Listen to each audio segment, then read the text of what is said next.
ሄሮ እንድንሰበሰብ ያደረገ እንድናመሰግን ያደረገ እንድንዘምር ያደረገ እንድንቀድስ ያደረገ በዚህ ጉባኤ እንድንገኝ ያደረገ የክርስቶስ ትንሣኤ ነው ወገኖች። ክርስቶስ ሞቶ ቢቀር ኖሮ እኛ መሰብሰብ አይኖርብን። ክርስቶስ ባይነሳ ኖሮ እኛ እንሰበሰብ ነበረ። የእሱ ሞት ግን ለእኛ ሕይወት ሆነ። ዘዚያነ ሞተ ነሳ ወልዲያው ሕይወት አበል ይላል። የእኛን ሞት ወስዶ የእሱን ሕይወት ሰጠን። ክብርና ምስጋና ለአምላካችን ለእግዚአብሔር ይሁን። እልል ብላችሁ አመስግኑት። የእኛን ሞት ወስዶ የእሱን ሕይወት ምን አለ ሰጠን። በእርሱ የተነሳ እኛ ምን ሆንን? ሕያዋን ሆንን። ሞት ሰልጥኖብን የነበረ መቃብር ስንቱን በላው፣ ስንቱን ሰበሰበው፣ ስንቱን ገዛው። ከዚህ ክርስቶስ ትንሣኤ በኋላ ግን መቃብር ኃይሉን አጣ፣ መቃብር ጉልበቱን አጣ። የትንሣኤያችን በኩር የሆነ ክርስቶስ ሞትን ድል አድርጎ በራሱ ስልጣን ተነስቷልና፣ አዎ ክርስቶስማ በኩራችን ነው። ለአንቀላፉት በኩር ነው፣ ለሞቱት በኩር ነው፣ ለሁሉ ነገር ክርስቶስን በኩር ነው። ክርስቶስ አምላካችን ይህን ዓለም በማስገኘት ይህን ዓለም በመፍጠር በኩር ነው። ክርስቶስ አምላካችን በመመስገን በኩር ነው። ሌሎቹ ቅዱሳን ብናመሰግናቸው አማልክት ዘበጸጋ ብለን በተሰጣቸው ጸጋ ነው። እሱ ግን የባህሪ አምላክ ብለን እናመሰግነዋለን።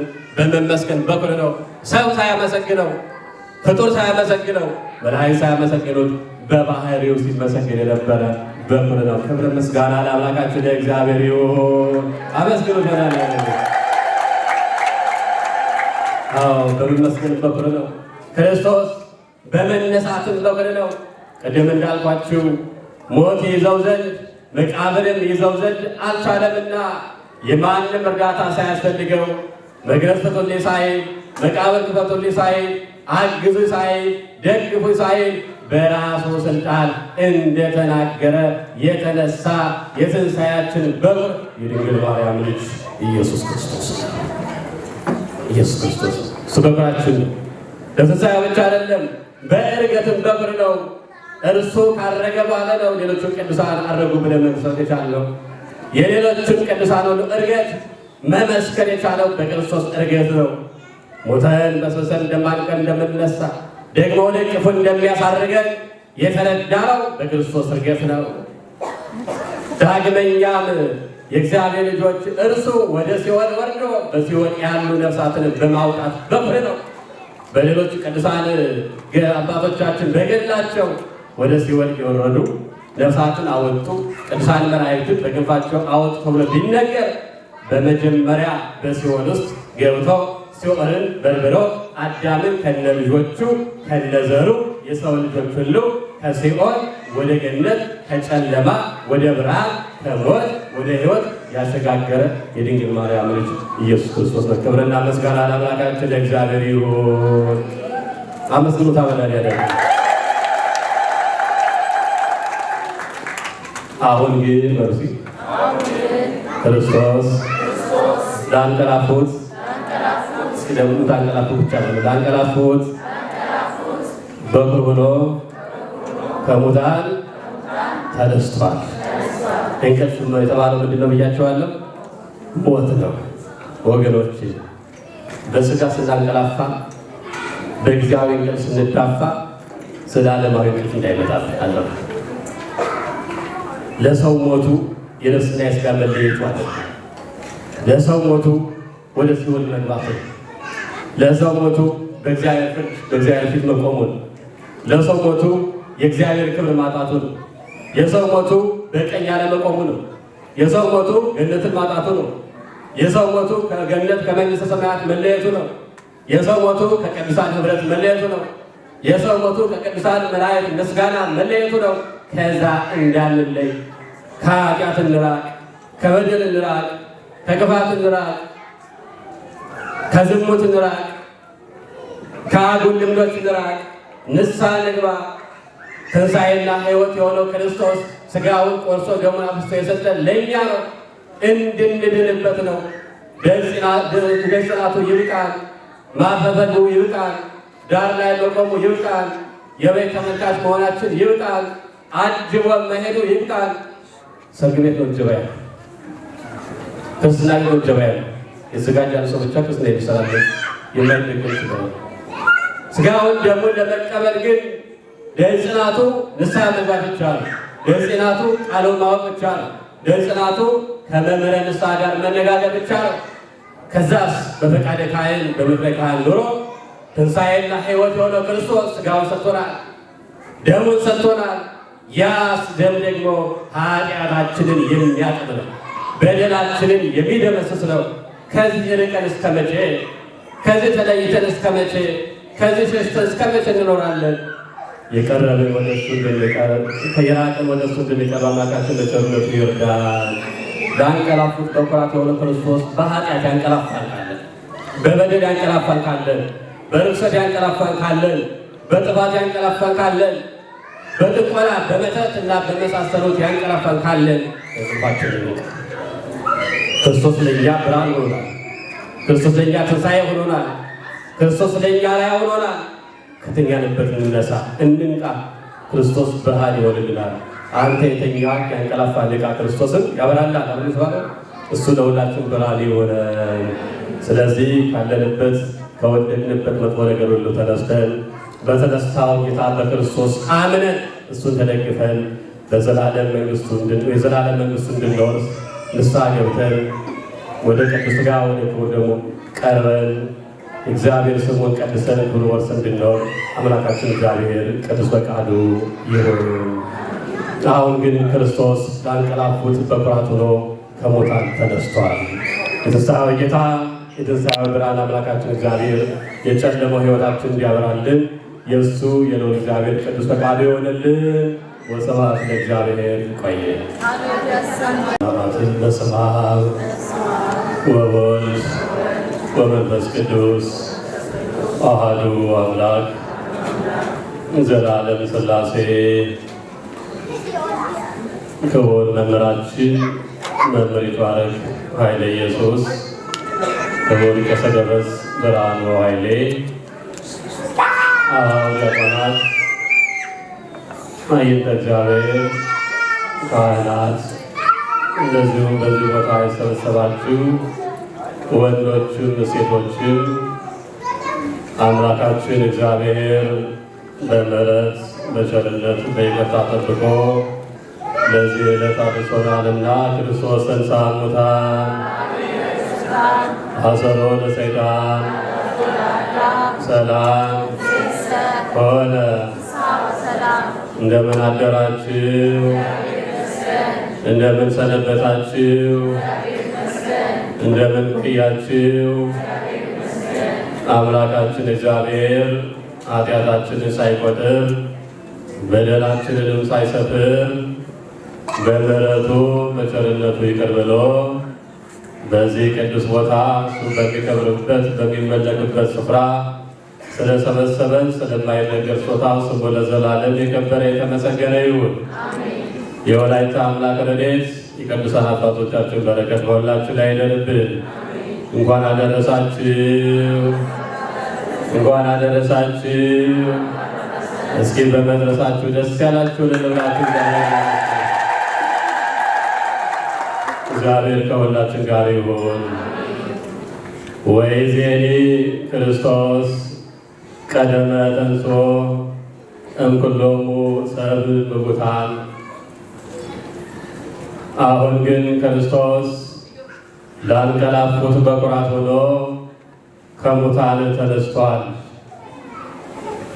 የሐዋርያው የቅዱስ ጳውሎስ መልእክት ለቆሮንቶስ ክርስቲያኖች በላከው በአንደኛ መልእክቱ ምዕራፍ 15 ቁጥር 20 ላይ የምናገኘው ኃይለ ቃል ነው።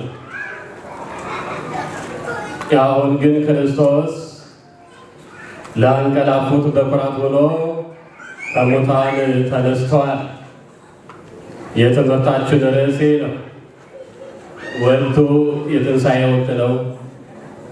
ቅዳሴውም ወንጌሉም መልእክታቱም ምስባኩም ዝማሬውም ሁሉም ነገር የሚያወሳው የክርስቶስን መነሳት ነው። የማን መነሳት? መስክሩ እንጂ የማን መነሳት? ክርስቶስ ባይነሳ እኛ ባልተሰበሰብን ነበር። ክርስቶስ ባይነሳ የምንቀድሰው ቅዳሴ አይኖረንም ነበር። ክርስቶስ ባይነሳ የምናነበው ወንጌል የምናስተምረው ወንጌል አይኖርም ነበር። የመዘመራችን፣ የመስበካችን፣ የማስቀደሳችን፣ የመቆረባችን፣ ክርስትና የመነሳታችን፣ በአጠቃላይ የመነሳታችን ትልቁ ምክንያት የክርስቶስ ትንሣኤ ነው። ክብርና ምስጋና ለአምላካችን ለእግዚአብሔር ይሁን። አመስግኑት መድኃኒዓለም። ሐዋርያው ጳውሎስ ስለ ክርስቶስ ትንሣኤ ሲመሰክር ምን አለ? አሁን ግን ክርስቶስ ላንቀላፉት በኩራት ሆኖ ከሙታን ተነስቷል። አንደኛ ቆሮንቶስ ምዕራፍ 15 ቁጥር 20 ላይ ነው ቃሉ የምናገኘው። በነገራችን ላይ ይህ ምዕራፍ ሙሉውን ስለ ክርስቶስ ትንሣኤ እና ስለ ትንሣኤ የሚያብራራ 58 ቁጥር አለው። ረጅም ምዕራፍ ነው። በነገራችን ላይ ሁላችሁ መጽሐፍ ቅዱሳችሁን አወጣችሁ ተመልከቱ። በሰፊው ስለ ክርስቶስ መነሳት እና ስለ ትንሣኤ በሚገርም አገላለጽ ሐዋርያ ጳውሎስ ይገልጽልናል። ስለዚህ ስልካችሁ ሁላችሁ አውጡ። አንደኛ ቆሮንቶስ ምዕራፍ 15 ከቁጥር 1 ጀምራችሁ ተከታተሉ። ሐዋርያው እንዲህ ይለናል፣ ክርስቶስ ስለ ኃጢአታችን ሞተ። ስለ ምናችን ሞተ? ስለ ኃጢአታችን የሞተ ማን ብቻ ነው? እናታችን፣ አባታችን፣ አጎታችን፣ አክስታችን፣ እህታችን፣ ወንድማችን ወይም ልጃችን ስለ ኃጢአታችን ሞቷል እንዴ? የለም። ስለ ኃጢአታችን የሞተ ተከታይ የሌለው ተቀዳሚ የሌለው የዓለም ሁሉ ቤዛ የሆነው ማን ብቻ ነው? ክርስቶስ ብቻ ነው። ስሙ የተመሰገነ ይሁን። ክርስቶስ ስለ ኃጢአታችን ሞተ፣ ተቀበረ። መጽሐፍ እንደሚል በሦስተኛው ቀን ተነሳ፣ ለኬፋም ታየ፣ ለ12 ደቀ መዛሙርትም ታየ፣ ከ500 ለሚበዙ ወንድሞችም ታየ። ከዛ መካከል ከ500 አንዳንዶቹ ሞተዋል፣ አንዳንዶቹ ደግሞ በሕይወት አሉ። ለያዕቆብም ታየ። ከዛም በኋላ ለሐዋርያት ታየ ይላል። ሁለተኛ ለሐዋርያት የሚለው ለ72 ሐዋርያት ማለት ነው ትርጉሙ። ከዛ ሁሉ በኋላ ግን ይላል ሐዋርያ ጳውሎስ እንደ ጭንጋፍ ለመሆን ለኔ ደግሞ ታየ። የሚገርም አገላለጽ ነው። ሐዋርያው ራሱን ዝቅ አድርጎ ጭንጋፍ ብሎ ራሱን ዝቅ በማድረግ ሐዋርያትን ከፍ አድርጎ ቤተ ክርስቲያን ሳሳድድ የነበሩ ክርስቲያኖቹ ሳሳድድ የነበሩ ሰው ጭንጋፍ ነኝ፣ ነገር ግን ይህንን ታናሽነቴን ሳይንቅ እግዚአብሔር ለእኔ ተገለጠልኝ ሲል ነው ያለ። ቁጥር 20 ላይ ስደርሱ ግን እንዲህ ነው የሚለው፣ አሁን ግን ክርስቶስ ላንቀላፉት በኩራት ሆኖ ከሙታን ተነስቷል ይለናል። ምን ላሉት ነው ያለው? ላንቀላፉት ለነሱ በኩር ሆኖ ከሙታን ተነሳ ክርስቶስ። አዎ ክርስቶስ ተነሳ፣ ሰይጣን አፈረ። ክርስቶስ ተነሳ፣ ሞት ተሸነፈ። ክርስቶስ ተነሳ፣ የሰው ልጅ ሕይወትን አገኘ። ክርስቶስ ተነሳ፣ መላእክት ሐሴትን አደረጉ። በክርስቶስ መነሳት ያንቀላፉት ሁሉ የሚነሱ ሆኑ። መጽሐፍ ሞትን እንቅልፍ ይለዋል። ምን ይለዋል? እንቅልፍ ይለዋል። የሚገርም ሞት በእንቅልፍ ለምን ተመሰለ? እንቅልፍስ የሞት ምሳሌ ለምን ሆነ? ለነገሩ እንቅልፍ የሞት ታናሽ ወንድም ማለት የሚባለው በእንቅልፍ ሰዓት ስለሚሆነው ነገር እናውቃለን። አንዳንድ ሰው እኮ ያው ጆሮ ላይ በተኩሱት እንኳን አይሰማም እኮ አንዳንዶቹ ነቂዎች እንዳሉ ማለት ነው። ስለዚህ መጽሐፍ ቅዱስ ሞትን ለምን ይመስለዋል አልኳችሁ? በእንቅልፍ መስሎ ይናገራል። ራሱ ባለቤቱ ክርስቶስን ተናግሯል። የዮሐንስ ወንጌል ምዕራፍ 11 ቁጥር 11 ላይ አልዓዛር አርክለ ኖመ፣ አልዓዛር አርክነ ኖመ ወባሕቱ አውር አንስኦ አንቆ ምንድነው የሚለው? ወዳጃችን አልዓዛር ተኝቷል። ወዳጃችን አልዓዛር ስለተኛ ከእንቅልፉ ላነቃው እሄዳለሁ። ታሪኩን ስታነቡት አልዓዛር ተኛ ነው ወይስ ሞተ ነው የሚል ነገር? ሞተ ነው የሚለው ወይስ ተኛ ነው የሚለው? ተኛ ነው የሚለው አይደል? በጸና ታሞ ነበረ።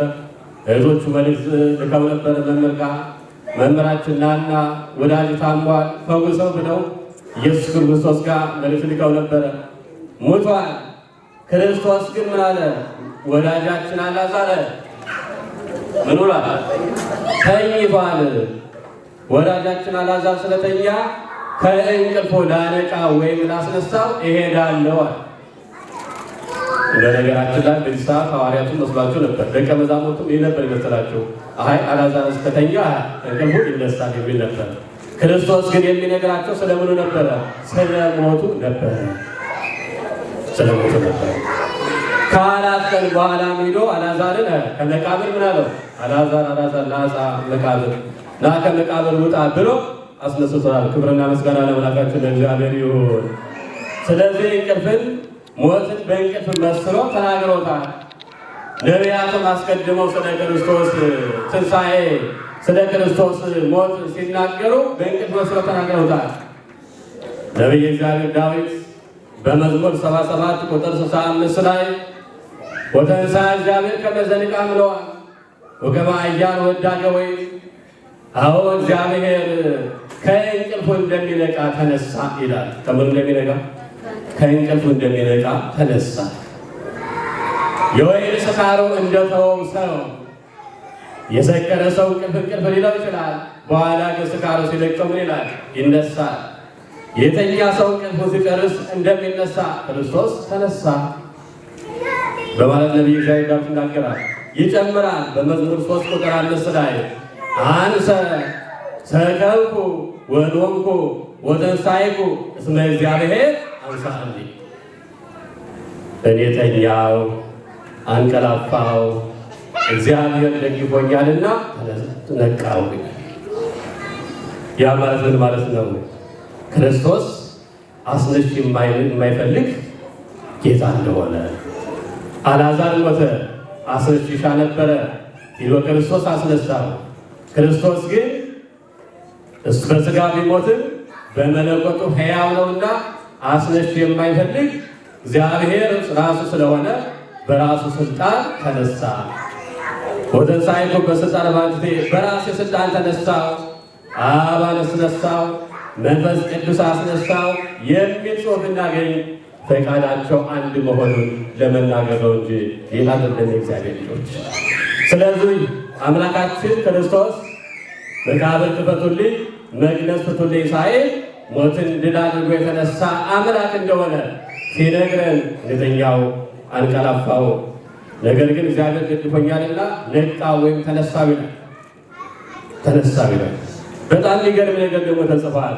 ኦሪት ዘፍጥረት ምዕራፍ 49 ቁጥር 9 ላይ እንዲህ የሚል ቃል ተጽፎ እናገኛለን። ወልዴ ሰከብከ ወኖምከ ከመ አንበሳ ወከመ ጓለ አንበሳ አልቦ ዘያነቃሐከ። ትርጉሙ ወልጄ በመሰማሪያ ወይም ከመሰማሪያ ወጣ። መሰማሪያ የሚለው በነገራችን ላይ መቃብር ነው። ከመሰማሪያ ወጣ፣ እንደ አንበሳ ተኛ አንቀላፋ። ነገር ግን እንደ አንበሳ ደቦል የሚያነቃ የለም ይላል። በነገራችን ላይ ስልካችሁ ላይ ያለው መጽሐፍ ቅዱስ ይህንን ሀሳብ ትንሽ ቀይር አድርጎታል። ከግዕዙ ጋር ይስማማል። በ2000 የታተመው መጽሐፍ ቅዱስ ግን ቀጥታ ከግዕዙ ጋር በሚስማማ መልኩ በጥሩ ሁኔታ ተተርጉሟል። 81 መጽሐፍ ቅዱስ ያላችሁ ማየት ትችላላችሁ። በዚህኛው በመደበኛው በነበረው ግን ትንሽ ቀይር አድርጎ የተተረጎመው ከግዕዙ ትንሽ ራቅ ባለ መልኩ ማለት ነው። መጽሐፍ ማመሳከር የሚጠቅመው ለዚህ። ስለዚህ ምን አለ? እንደ አንበሳ ተኛ አንቀላፋ። ነገር ግን እንደ አንበሳ ደቦል የሚቀሰቅስን አያስፈልግም የለም አለ። እግዚአብሔር የሚያስነሳው አይሻም። እግዚአብሔር የሚያነቃው አይሻም። እግዚአብሔር የሚደግፈው አይሻም። እግዚአብሔር አስነሽ ስለሆነ ራሱ በራሱ ስልጣን ተነሳ። ክብርና ምስጋና ለአምላካችን ለእግዚአብሔር ይሁን። አመስግኑ ክርስቶስ። አዎ ክርስቶስ አምላካችን ሞትን ድል አድርጎ ተነስተዋል። ሙስና መቃብርን አጥፍቶ ብርሃነ መለኮቱን ገልጾ በራሱ ስልጣን እንደሚነሳ አስቀድመው ነቢያት በትንቢት መነጽር አይተው ተመልክተው እግዚአብሔር መንፈስ ቅዱስ ገልጾላቸው ተናግረዋል። ራሱ ጌታችን ኢየሱስ ክርስቶስን የእሱን ሞትና ትንሣኤ በተመለከተ በዮናስ መስሎ ተናግረዋል። ማቴዎስ ወንጌል ምዕራፍ 12 ቁጥር 40 ላይ ዮናስ በአሰ አንበሪ ሆድ ውስጥ 3 መዓልትና 3 ሌሊት በዛ እንደነበረ የሰው ልጅም በምድር ልብ 3 መዓልትና 3 ሌሊት ይኖራል በማለት ተናገረ። 3 መዓልት 3 ሌሊት ከዛ በኋላማ እንደተናገረ ይነሳል። የወንጌላውያን ምስክርነትም ይሄ ነው። የቅዱሳን መላእክት ምስክርነትም ይሄ ነው። ቅዱሳን መላእክት ያሉት ምንድን ነው? እንደተናገረ ተነስተዋል የሚል ነው። ይህም በተመለከተ ወንጌላዊ ማቴዎስ እንዲህ በማለት ዘግቦልናል። በሰንበትም ማታ ለእሑድ አጥቢያ ማርያም መግደላዊት፣ ሁለተኛይቱ ማርያም፣ ሌሎችም ቅዱሳት አንስት የጌታችን ኢየሱስ ክርስቶስን መቃብር ለማየት መጡ። በጨለማ በድቅድቅ ጨለማ በእኩለ ሌሊት የሚመራቸው የሚያግዛቸው ሳይፈልጉ ማንም ፍለጋ መጡ? ክርስቶስን ፍለጋ። የክርስቶስን ሥጋ ፍለጋ መጡ። ወደ ክርስቶስ መቃብር መጡ። በእኛ ሀገር ባህል ምንድን ነው ያለው? ያለ ሰዓት ወደ መቃብር ቦታ ምን ይባላል? መቼ ነው የሚያገኝ? 6 ሰዓት ትላለች። እሺ ማታስ? እኔ ከየት እንዳመጣ ነው እግዚአብሔር ይወቅ። አብዛኛው እኮ ተማሪ ያደለው ማለት ነው ያደለው የተሳካለት እኮ መቃብር ቤት ቁጭ ብሎ ነው ተባለ። እዛ መቃብር ቤት ውስጥ አስከሬኑ ከታች አለ፣ እሱ ከላይ ሆኖ ማለት ስንት 6 ሰዓት አልፏል። ስንት ጨለማ አልፏል። እና ነገሮችን በማይገባ ነገር መመሰልና በማይገባ ነገር ነገሮችን ማየት ተገቢ አይደለም። ሲጀመር በቤተ ክርስቲያን አካባቢ የክርስቲያኖች አጽም እንዲያልፍ የተደረገበት ምክንያት አለ። በሚጸለይበት ሥጋውን ለእግዚአብሔር ደሙን ለእግዚአብሔር በሚፈተትበት በሚቀዳበት ቦታ፣ ጸሎተ ዕጣን በሚታጠንበት ቦታ፣ ስብሐተ እግዚአብሔር በሚደርስበት ቦታ የተደረገው በምክንያት ነው። ምን ይሰራል ሰይጣን እዛ አካባቢ የሚንቀሳቀሰው? ሁሉ ጊዜ እግዚአብሔር በሚመሰገንበት ቦታ ሰይጣን ይሰራል። ስንት ቦታ ሞልቶለት። ስለዚህ በዚህ መልኩ ነገሮችን ማየት በጣም ተገቢ ነው እና ማርያም መግደላዊትና ሁለተኛይቱ ማርያም ሌሎቹ ቅዱሳት አንስት ወደ ማን ሄዱ? ወደ ክርስቶስ መቃብር ሄዱ። በጨለማ በሌሊት ተነስተው ሄዱ። መቃብሩን እኮ የሚጠብቁ አሉ፣ ጭፍሮች አሉ፣ ወታደሮች አሉ። እነሱን አልፈሩም። ቢመቱን፣ ቢደበድቡን፣ ቢያባርሩን፣ ቢያስሩን አላሉም። የክርስቶስ ፍቅር ጽኑ ሆኖባቸዋል። የክርስቶስ ፍቅር የጸናለት ሰው ምንም አይመራም። ጨለማው ያስፈራው፣ መከራው ያስፈራው፣ የሰው ዛቻ ያስፈራው፣ መሳሪያው ያስፈራው። ምክንያቱም ከሁሉም የሚበልጥ ማን አለ? ንገሩ፣ ማን አለ? እግዚአብሔር ነው። ሰው ይፈራል። ስለዚህ ወደ መቃብሩ ገሰገሱ። በመቃብሩ ቦታ ደረሱ። ድንገት የእግዚአብሔር መልአክ ከሰማይ ወረደ። ምድር ሁሉ ተናወጠች። ምክንያቱም የእግዚአብሔር መልአክ ወርዷልና። ያ የእግዚአብሔር መልአክ ነጭ ልብስ የለበሰው ነው ታያቸው። በመቃብሩ አፍ ላይ የነበረውን ድንጋይ አንስቶ በድንጋዩ ላይ ተቀመጠ ይላል። መቃብር ባዶ እንደሆነ ሊነግራቸው፣ በመቃብር ውስጥ ጌታ እንደሌለ ክርስቶስ እንደሌለ እንደተነሳ ሊያበስራቸው የእግዚአብሔር መልአክ ቀድሞ ተገኘላቸው። የእግዚአብሔር መልአክ ከሰማይ ሲሆን ሴቶቹ ደግሞ የክርስቶስን ሥጋ ፍለጋ ወደ መቃብር ሲሄዱ እዛ መቃብር ቦታ ተገናኙ። የእግዚአብሔር ልጆች ሰማይና ምድሩን ያገናኘ መላእክትና ሰማይና መላእክትን ያገናኘ ክርስቶስ ነው። ከዛ በፊትማ ሰውና መላእክት ሰውና እግዚአብሔር ሰማይና ምድር ተለያይተው ይኖሩ ነበር። በኢየሱስ ክርስቶስ ሁሉም አንድ ሆነ። ክብር ምስጋና ለአምላካችን ለእግዚአብሔር ይሁን። አመስግኑ ፈላጊ ያለ እና እግዚአብሔር መልአክ ሴቶቹ እንዲህ አላቸው፣ አይዟችሁ አትፍሩ። እናንተስ የተሰቀለውን ክርስቶስን እንደምትሹ አውቃለሁ። በዚህ የለም እንደተናገረ ተነስቷል። እንደተናገረ ምን ብሏል? እንደተናገረ ምን ብሏል? እንደተናገረ የተነሳ ማን ብቻ ነው? እንደተናገረ የሚነሳ ማን ብቻ ነው? እንደተናገረ ዓለምን የፈጠረ፣ እንደተናገረ ሰው የሆነ፣ እንደተናገረ የሞተ፣ እንደተናገረ የተነሳ፣ እንደተናገረ ያረገ፣ እንደተናገረ ዳግመኛ የሚመጣ የድንግል ማርያም ልጅ ኢየሱስ ክርስቶስ ብቻ ነው። አመስግኑት መድኃኒዓለም እንደተናገረ ተነስቷል አላቸው። ምን ብሎ ተናግሮ ነበረ? ዮሐንስ ወንጌል ምዕራፍ 2 ቁጥር 19 ላይ ይህን ቤተ መቅደስ አፍርሱት በሦስተኛው ቀን አነሳዋለሁ የሚል ነበር። ቤተ መቅደስ ብሎ የተናገረው በድንጋይ በጭቃ ስለተሰራው አይደለም፣ ስለ ሥጋ እንዲህ በማለት ተናገረ እንጂ ተናግሮ ነበረ። ተናግሮ የማያስቀር ማን ብቻ ነው? እንዲያው ከዚህ ቃል ምን ተረዳችሁ? ምንስ ተገነዘባችሁ? ብዙ ሰዎች ሊናገሩ ይችላሉ። ብዙ ሰዎች ቃል ሊገቡ ይችላሉ። ብዙ ሰዎች የተናገሩትን መፈጸም ሊያቀታቸው ይችላል። በጽባህ በተናገረ ይደግም በሰርክ ጠዋት የተናገሩትን ከሰዓት ላይ ሊሆኑ ይችላሉ። ያቀዱትን መስራት ላይችሉ ይችላሉ። የተናገሩትን መፈጸም ላይችሉ ይችላሉ። እቅዳቸው ሊከሽፍ፣ ሀሳባቸው ደግሞ ሊቀር ይችላል። ሀሳባቸውን ሊቀይሩ ይችላሉ። ያሰቡት ላይሳካ ይችላል። ከአቅማቸው በላይ ሊሆን ይችላል።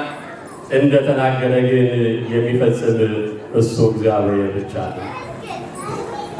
እንደተናገረ የሚፈጽም እንደተናገረ የሚያከናውን እግዚአብሔር ብቻ ነው። በቀጠሮ ቀንም ሰዓትም ደቂቃም ሰኮንድም ያላሳለፈ እንደተናገረ በተናገረው መሰረት የመጣ ክርስቶስ ብቻ ነው። እንደተናገረ ተነስቷል። እንደተናገረ መነሳቱ ወንጌላውያን መሰከሩ። እንደተናገረ መነሳቱን መላእክት መሰከሩ። እንደተናገረ መነሳቱን ሐዋርያት መሰከሩ። ከዛ በፊት ሲያስተምራቸው ያላስተዋሉትን ክርስቶስ ከተነሳ በኋላ ይልቁንም መንፈስ ቅዱስን ከተቀበሉ በኋላ ግን ማስተዋል ጀመሩ። እግዚአብሔር አምላካችን ማስተዋል ለሁላችን ይስጠን። እንደተናገረ ክርስቶስ ምን ብለዋል? ተነስቷል። መቃብሩ ባዶ ነው። መቃብሩ ባዶ ነው። ለኬፋ ለጴጥሮስ ታይቷል። ለደቀ መዛሙርቱ ታይቷል። አዎ ደቀ መዛሙርቱ አይሁድን ከመፍራታቸው የተነሳ በራቸውን ዘግተው በቤት ውስጥ ተቀምጠው ነበረ። ክርስቶስን ግን በመካከላቸው ተገኘና ሰላም ለእናንተ ይሁን በማለት ያጡትን ሰላም መለሰላቸው። እግዚአብሔር ሰላሙን ለዓለም ይስጥልን። ምስጋና ለአምላካችን ለእግዚአብሔር ይሁን። ሰላም ለእናንተ ይሁን አለ። በመካከላቸው ተገኝቶ ፈርተው የነበሩትን፣ ደንግጠው የነበሩትን፣ ተጨንቀው የነበሩትን፣ መድረሻ አጥተው የነበሩትን ሐዋርያትን በተዘጋ ቤት ገብቶ በመካከላቸው ተገኝቶ ሰላም ለእናንተ ይሁን ብሎ ልባቸውን አረጋጋ። እግዚአብሔር ሁላችንም ያረጋጋ። ሰላም ስጠፋ ምን እንደሚመስል አይተነው በቅርብ ጊዜ ነፍሳችን ምን ያክል እንደተጨነቀች ሌሊት 9 ሰዓት ደውላችሁ ወደ አንተ እንምጣ ያላችሁ ሰዎች አልነበራችሁ? ከፍርሃት የተነሳ ከጭንቅ የተነሳ የምንሄድበት አተን ሰዎች ሲጨክኑ ሰማያዊ እሳት ሲሆን ምን ያክል ከባድ እንደሆነ አይተነዋል። ሌላ ምስክርም አያስፈልገንም። ስለዚህ ሐዋርያት ፈርተው ነበረ፣ ተጨንቀው ነበረ። ኃጢአት የሌለበትን በደል የሌለበትን እርሱን ንጹሐ ባህሪውን መምህራችንን እንዲህ ከሰቀሉትማ እንዲህ ከገረፉትማ እንዲህ ከገደሉትማ እኛንስ መች ይለኩናል ብሎ ፈርቶ እኮ ሰው እኮ ጨካኝ ነው። ሰው በጣም ጨካኝ ነው። ክፉ ብትሆኑ ችግር ነው፣ ደግ ብትሆኑ ችግር ነው። አንድ አባት ምን አሉ? እዚህ ሰዋስወ ብርሃን ቅዱስ ጳውሎስ ሳይኮሎጂ ያሉ አባት ናቸው። ትልቅ አባትና ማርምቶን ተልሰው ታውቀዋል። መሬትም ብትሆን ደግሞ ተከፍተህ ነው የምታውቀው። ስለዚህ ሆና አበሳችሁ ጸበለኛ መሆን ያስፈልጋል። ከባድ ዓለም ለየትኛው አትስማማ ማለት አስቸጋሪ ነው። ስለዚህ እነሱ ፈርተው ቤታቸውን ዘግተው ቁጭ ብሎ ነበረ። በመካከላቸው ተገኘና ክርስቶስ ምን አላቸው? ሰላም ለእናንተ ይሁን። በቃሉ የሚያረጋጋ ማን ብቻ ነው? ነገር ማን ብቻ ነው? ሰዎች በቃላቸው ሌላ ሊናገሩ፣ በድርጊታቸው ደግሞ ሌላ ሊሰሩ ይችላሉ። እግዚአብሔር ግን በቃሉ የሚናገረው በተግባር የሚፈጽም እውነተኛ የተግባር መምህር ስለሆነ ሰላሙን ሰጣቸው፣ አረጋጋቸው። አንዳንዶቹ በእርግጥ ዛሬ ወንጌል ላይ እንደሰማነው የተጠራጠሩ ነበሩ። ምናልባት ምታት ይሆን ያሉ ነበሩ። ያ የተገለጠው ጌታ ምታት እንዳልሆነ በሁለት ነገር ገለጸላችሁ። በስንት አልኳችሁ? በሁለት ነገር። አንደኛ አይዟችሁ አትፍሩ በማለት የተቸነከሩ እጆችንና እግሮችን እዩ በማለት የተቸነከሩ እጆቹና እግሮቹን የተወጋ ጎኑን በማሳየት ምክንያቱም ምታት የተቸነከረ እጅና እግር የተወጋ ጎን የለውም። ምታት ማስመሰል እንዲሆን ስለማይችል ስለዚህ ትራቱን አሳያቸው።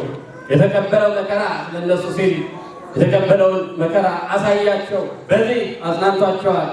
በዚህ ጥርጣሬያቸውን አስወግዶላቸዋል። አንደኛው ላይ ሁለተኛው ደግሞ ደቂቄ በሉ ብክሙ ዘንበል የምንበላው አንዳች ነገር ልጆች አላችሁን ብሎ ጠይቃቸው ይላል። ምታት አይበላም፣ ምታት አይጠጣም፣ ምታት አያመሰግንም፣ ምታት አይዘምርም። ምታት እሱ የሚፈልገው ነገር ብቻ ነው ያለው። ስለዚህ በእነዚህ በሁለት ነገሮች ክርስቶስ የተገለጸው ጌታ የተገለጠው ንጉሥ የተገለጠው አምላክ ምታት አለመሆኑን ምን ብሏቸዋል? ገልጾላቸዋል። እግዚአብሔር አምላካችን ከእንደዚህ አይነት አስመሳዮች ሁላችንም ይሰውረን። ዮሐንስ አፈወርቅ ስለ ትንሣኤው ስለ ክርስቶስ ትንሣኤ እንዲህ በማለት ይናገራል። ክርስቶስ ተነሳ። ክርስቶስ ምን አለ? እስኪ ጉባኤው ይመስክር። ክርስቶስ ተነሳ፣ ሰይጣን ወደቀ፣ ሕይወት ነገሰ። ደስ አይልም? ዮሐንስ አፈወርቅ የተናገረው ሊቁ የዓለሙ ሁሉ መምህር የሆነው ክርስቶስ ተነሳ፣ ሰይጣን ወደቀ፣ ሕይወት ነገሰ። ያጣነውን ሕይወት ያገኘነው በክርስቶስ ነው። ያጣነውን ሕይወት ያገኘነው በክርስቶስ ትንሣኤ ነው። በአንዱ በአዳም ምክንያት ሞት ወደዚህ ዓለም ገብቶ ነበር። በኃጢአት ሞት መጥቶ ነበር። አዳም የቀደመው አዳም የኃጢአትና የሞት ምክንያት ሆኖ ነበር። ሁለተኛው አዳም ክርስቶስ ግን የሕይወትና የትንሣኤ ጌታ ሆኖ ተገለጠ። ክብረ ምስጋና ለአምላካችን ለእግዚአብሔር ይሁን። አመስግኑት። እና ሊቁ እንዳለው ክርስቶስ ተነስቷል፣ ሰይጣንም ወድቋል፣ ሕይወትም ነግሷል። ከዚህ በኋላ በራሳችን ፈቃድ ተመልሰን በኃጢአት ካልተያዝን በቀር በእኛ ላይ ኃጢአት ስልጣን የለው፣ በእኛ ላይ ሰይጣን ስልጣን የለው፣ በእኛ ላይ ጠላት ስልጣን የለው፣ በእኛ ላይ ዲያብሎስ ስልጣን የለው። ሞት ተሸንፏል፣ ሲኦል ተሸንፏል፣ ዲያብሎስ ተሸንፏል። የእግዚአብሔር ልጆች ሆነናል። ትንሣኤው ተሰብኮልናል፣ ትንሣኤው ተገልጦልናል። ለአንቀላፉት ሁሉ በኩራት ሆኖ ክርስቶስ ተነስቷል። በሞት ጥላ ስለነበርን የክርስቶስ ትንሣኤ ለእኛ ብርሃን ሆኖ ተገልጦልናል። በጨለማ ሕይወት ውስጥ ለኖሩት የሚያበራ ብርሃን ሆኖ ክርስቶስ ተገልጦልናል። ስለዚህ ክርስቶስ እውነትም ተነስቷል፣ ሰይጣንም እውነት ተሸንፏል፣ ሕይወትም ነግሷል። አሁን ልጅ የተባለው ልጅ ደግሞ እንደዚህ ይላል። ክርስቶስ ሞትን አሸንፎ ሞትን አጥፍቶ ክርስቶስ ሞትን አጥፍቶ የሁል ጊዜ የማጠፋ ትንሣኤን ሰጠን ይላል። የማጠፋ ትንሣኤ ሞትን አጥፍቶ ክርስቶስ የማጠፋ ትንሣኤ ለአንድ ቀን፣ ለሁለት ቀን፣ ለሶስት ቀን፣ ለዓመት፣ ለሁለት ዓመት ሳይሆን ለሁል ጊዜ የሚሆን ትንሣኤን ክርስቶስ ሰጠ። በየትኛው ሰዓት የሞተው ሁሉ በመጨረሻው ሰዓት እኩል ምን ይላል? ይነሳል። በጊዜ የተኛው ሰው፣ አምሽቶ የተኛውም ሰው፣ በጣም ዘግይቶ የትኛውም ሰው መጨረሻ ላይ መንቀቱ ይቀራል ይቀራል ተኝቶ በዛ ይቀራል ብላችሁ ታስባላችሁ? አለ ከእናንተ መካከል የለም። ስለዚህ ዛሬም የሞተው ከዛሬ በፊትም የሞተው ለወደፊትም የሚሞተው ሁሉ በመጨረሻው ሰዓት ግን ምን ይላል? ክርስቶስ ይነሳል። ማነው ከሙታን ተለይቶ ሰው ሁሉ ምን ይላል? ይነሳል። ማንን በኩር አድርጎ? ክርስቶስን።